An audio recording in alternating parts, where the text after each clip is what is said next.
Les copies ont été rendues, les épreuves corrigées une à une, les notes inscrites avec soin, et pourtant, quelque chose refuse de partir. Quelque chose flotte encore, tapi dans les angles oubliés de la pièce, dans les ombres que la lumière n'ose pas toucher. Ce n'est pas une question qui figurait sur le papier, ce n'est pas une interrogation que tu pouvais anticiper, réviser, souligner de stabilo. C'est une question qui s'est réveillée seulement maintenant, doucement, comme une braise qu'on croyait éteinte et qui se remet à rougeoyer dans la nuit. Et c'est exactement pour répondre à cette question invisible que ton âme a été façonnée, trempée, forgée dans le feu discret des années. Bonjour à toi, mon ami. Bonjour à toi qui lis ces lignes en ce moment précis. Sache-le, tu n'es pas ici par hasard. Tu n'as pas cliqué sur cette vidéo parce que tu t'ennuyais, parce que l'algorithme t'a piégé ou parce que tu scrollais machinalement. Non, il y a eu un appel, très ancien, très profond, quelque part entre ton cœur et ton inconscient. Ton esprit n'avait pas encore compris, mais ton esprit n'a pas besoin de tout comprendre pour obéir. Ton âme, elle, savait déjà. Elle a murmuré « maintenant » et tu as obéi sans savoir pourquoi. C'est cela, le timing divin.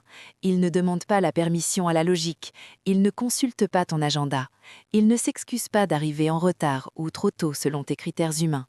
Il traverse les mains maladroites, les détours inutiles, les années perdues en apparence, et il finit toujours par déposer la lettre exactement entre tes mains tremblantes.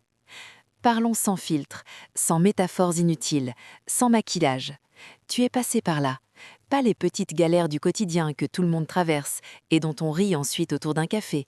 Non, tu as traversé les examens que la vie ne programme jamais sur papier, ceux qu'elle ne prévient jamais, ceux qu'elle ne filme jamais pour en faire des témoignages inspirants sur les réseaux. Ce sont des épreuves murmurées, des épreuves sans énoncé clair, sans barème visible, sans date de fin annoncée. L'épreuve, c'est la question elle-même qui te suit partout. Qui es-tu vraiment quand plus rien ne tient debout, quand les promesses semblent s'être évaporées, quand le silence devient si lourd qu'il te comprime les côtes, quand tu te demandes si quelqu'un, là-haut, a simplement oublié ton nom? On ne t'a pas donné de manuel, pas de professeur qui passe dans les rangs pour te souffler la réponse, pas de téléphone caché sous la table, avec une hotline céleste. Juste la pression qui monte, le silence qui s'épaissit, et cette sensation étrange, presque paranormale, que quelqu'un te regarde. Pas pour te juger, pour te voir, vraiment te voir, voir ce que tu choisis de faire quand personne ne regarde, quand personne ne sait, quand personne ne peut te féliciter ni te critiquer. Et tu sais quoi? Tu n'as pas seulement survécu, tu as réussi. Pas avec des tricheries élégantes, pas avec des raccourcis brillants que tout le monde applaudit après coup, pas en devenant une version trafiquée, plus dure, plus froide, plus cynique de toi-même. Tu as réussi en restant toi, dans le noir, dans le froid, dans le ridicule apparent, dans l'invisibilité totale.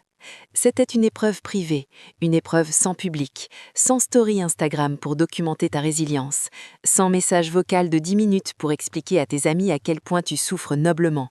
Juste toi face à l'absurde, face au vide, face à l'attente qui ronge. Et pourtant, tu t'es levé encore ce matin-là. Tu as enfilé les mêmes vêtements, tu as répondu au même « ça va » par le même « oui » mécanique. Tu as souri quand il fallait sourire, tu as tenu la main de quelqu'un d'autre alors que la tienne tremblait. Tu as payé les factures même quand ton compte émotionnel était à découvert. C'est là que la majorité s'effondre. Pas par manque de force brute, pas parce qu'ils sont faibles, mais parce que le silence finit par ressembler à de l'abandon, parce que l'absence de signe devient un signe d'oubli, parce que l'absence de miracle devient la preuve qu'il n'y en aura jamais. Mais toi, tu as continué. Laisse-moi te poser quelques questions, très personnelles, très directes. Combien de matins t'es-tu réveillé avec la sensation que ton prénom avait été rayé de la liste des favoris du ciel? Combien de fois tu as traversé ta journée entière avec cette veste invisible trop lourde sur les épaules? La veste des prières qui restent suspendues, des bientôt qui n'arrivent jamais, des fais-moi confiance qui sonnent de plus en plus creux. Et malgré tout ça, tu as souri.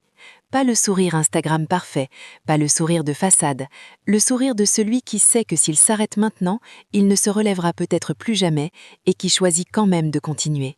Tu es entré dans des pièces pleines de gens qui riaient, qui parlaient d'avenir, qui postaient leur victoire, pendant que toi, à l'intérieur, tu entendais tes propres murs se fissurer. Tu as répondu aux messages quand ton âme n'avait plus de batterie. Tu as gardé le dos droit quand tout en toi hurlait de s'écrouler. Tu as protégé ta dignité comme on protège une flamme minuscule dans une tempête. Ce n'est plus seulement de la force, c'est de l'endurance sacrée, c'est de la sainteté discrète, c'est le genre de victoire que les anges notent en silence et que les livres d'histoire ne mentionneront jamais. Et ce qui rendait tout ça encore plus difficile, personne ne voyait l'examen. Ce n'était pas une maladie visible avec des fleurs et des visites à l'hôpital. Ce n'était pas un licenciement spectaculaire dont on parle pendant des mois. Ce n'était pas une rupture publique avec des stories de revenge. C'était invisible, caché dans les retards absurdes, dans les portes qui se ferment juste au moment où tu allais les franchir, dans les pertes que personne ne remarque parce qu'elles sont intérieures, dans les batailles que tu menais seul dans ta tête à 3h47 du matin, sans témoin, sans preuve, sans cicatrice lisible. Et pourtant, le ciel entier regardait.